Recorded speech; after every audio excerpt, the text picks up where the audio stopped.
Coucou, bonjour. Aujourd'hui on se retrouve dans une nouvelle vidéo, une nouvelle série. Voilà, je voulais faire quelque chose un petit peu spécial pour fêter Yule. On a l'habitude de faire cette fête autour du solstice d'hiver pendant 12 jours. Alors dans cette série, je vous propose de vous immerger dans l'univers de l'imaginaire scandinave avec une vidéo par jour dans laquelle je vous lirai des histoires, des contes venus de Scandinavie. Donc des contes et des légendes qui viennent du Danemark, de Norvège, de Suède, d'Islande et de Finlande. Alors ce sont des contes qui ont été compilés au 19e siècle et début 20e. Donc non, ce n'est pas vraiment viking, mais je pense que ça pourra plaire à tous ceux qui veulent plonger dans l'univers merveilleux des contes et légendes scandinaves. Donc j'espère que ça vous plaira. N'hésitez pas à partager la vidéo, c'est pour petits et grands.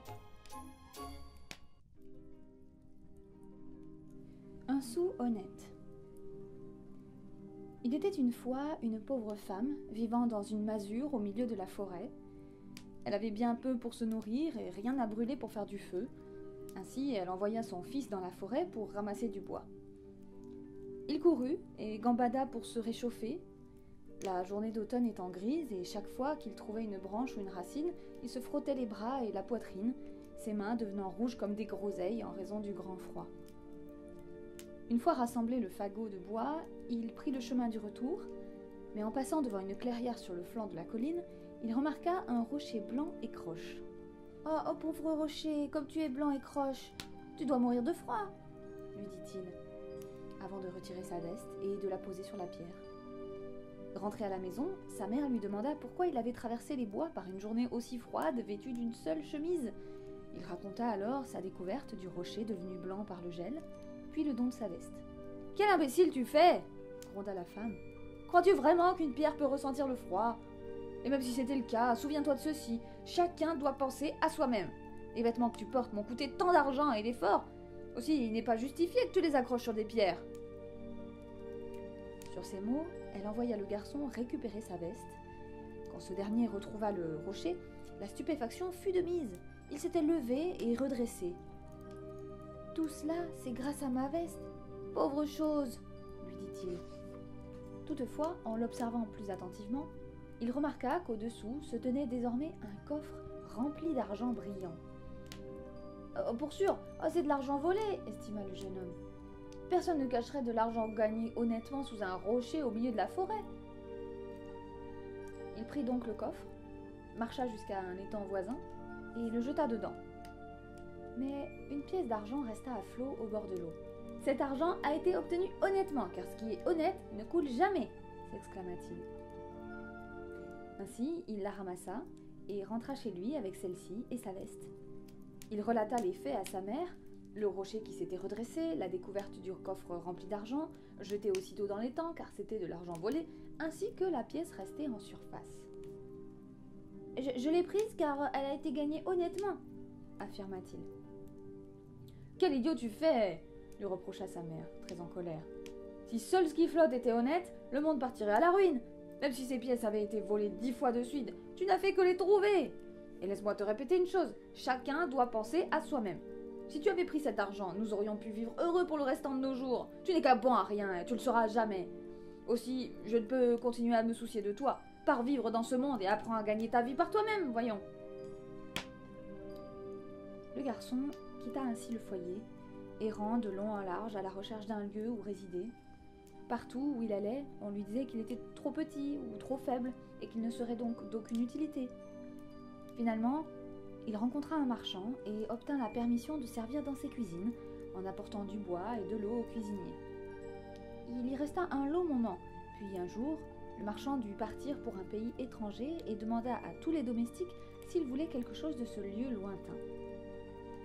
Après que tous eurent formulé leurs demandes, vint le tour du garçon, chargé de porter le bois et l'eau à la cuisine. Il sortit alors la pièce de monnaie. « Que puis-je acheter avec ceci ?» demanda-t-il. « Je ne prendrai pas beaucoup de votre temps. Prenez-moi ce que je peux me permettre avec cette somme. J'en suis sûr que ce sera un achat honnête. » Le maître prit la pièce et se mit en route vers le port. Après avoir accosté dans le pays étranger, il conclut ses affaires et acheta ce que les serviteurs lui avaient demandé. Il regagna enfin son bateau et alla déjà larguer les amarres quand la pièce du garçon et sa simple demande lui revinrent en mémoire. Est-ce bien nécessaire de refaire tout ce chemin jusqu'au marché pour une pièce dérisoire ? Le gain n'est pas à la hauteur de l'effort à fournir, jugea le marchand. Juste à ce moment-là, une vieille femme passa sur le quai avec un grand sac sur ses épaules. « Que portes-tu là, grand-mère » lui demanda-t-il. « Oh, c'est juste un chat. Je n'ai plus les moyens de le nourrir. Aussi, j'ai décidé de le jeter à la mer et de m'en défaire une bonne fois pour toutes, » répondit-elle. Le marchand se dit alors. « Le garçon ne m'a-t-il pas dit de prendre tout ce que je pourrais obtenir avec ce peu d'argent ?» Il proposa ainsi d'acheter le chat à la vieillarde, laquelle ne se fit pas prier et l'affaire fut vite conclue. Alors qu'il était en mer, une effroyable tempête éclata. Le marchand, contraint de continuer à naviguer à l'aveugle, atteignit finalement un rivage inconnu et partit à la recherche d'une ville. Il fit halte dans une auberge où la table était dressée avec un bâton pour chaque convive. Le marchand trouva cela étrange, mais ne sachant que faire de ce long morceau de bois, il s'assit et décida d'observer et d'imiter les autres clients. Une fois la viande posée sur la table, il comprit aussitôt la fonction de ces bâtons. Une nuée de milliers de rats tenta de s'emparer de la nourriture, et tous durent saisir leurs bâtons et les battre pour les tenir à distance. Parfois, les hôtes se frappaient les uns les autres au visage, disant simplement « pardon, avant de reprendre la chasse aux rats. « Il sera difficile de dîner par ici, » dit le marchand. « Les gens du coin n'ont-ils donc pas de chat ?»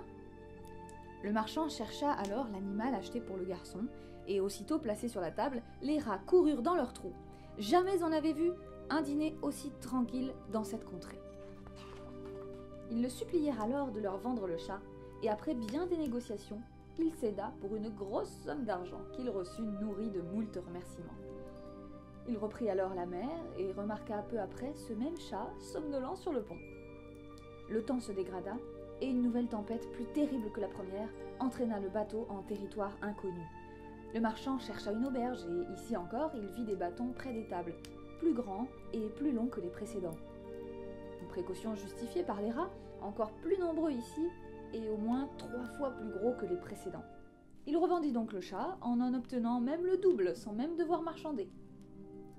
Une fois reparti, il constata que le chat avait une nouvelle fois regagné le bateau, et le mauvais temps les emmena à nouveau vers de rivages inconnus. Après avoir débarqué, il chercha une ville et entra dans une auberge. Celle-ci était également pourvue de bâtons aussi gros que des balais.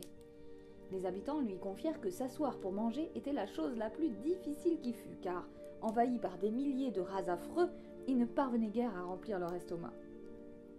Le chat fut ramené dans l'auberge et les clients purent enfin dîner en paix. Ils supplièrent le marchand de leur vendre le félin. Il refusa longtemps, mais finit par le céder pour une somme 3 fois supérieure à celle déjà engrangée. Il fut payé dans la foulée et reçut nombre de remerciements et de bénédictions. En reprenant la mer, il songea à la richesse que le garçon avait amassée à partir d'une seule pièce. « Bien sûr, je lui donnerai une part des gains, admit-il. Mais non la totalité. Après tout, c'est moi qui ai acheté ce chat, et d'ailleurs, chacun doit penser à soi-même. » Il n'eut le temps de formuler cette pensée qu'un énorme ouragan frappa le bateau, le poussant à se considérer condamné. Pour sauver sa vie, désespéré, le marchand jura de verser chaque centime au garçon. En quelques instants, le temps se dégagea et un vent bienveillant poussa le bateau vers la maison. Une fois débarqué, il versa l'intégralité de la somme au serviteur, devenu encore plus riche que lui, et offrit sa fille comme épouse. Dès lors, le garçon vécut dans la joie et la prospérité. Il fit venir sa mère et la traita avec toutes les considérations possibles. Après tout, affirma-t-il, je ne pense pas que chacun doive penser uniquement à soi-même.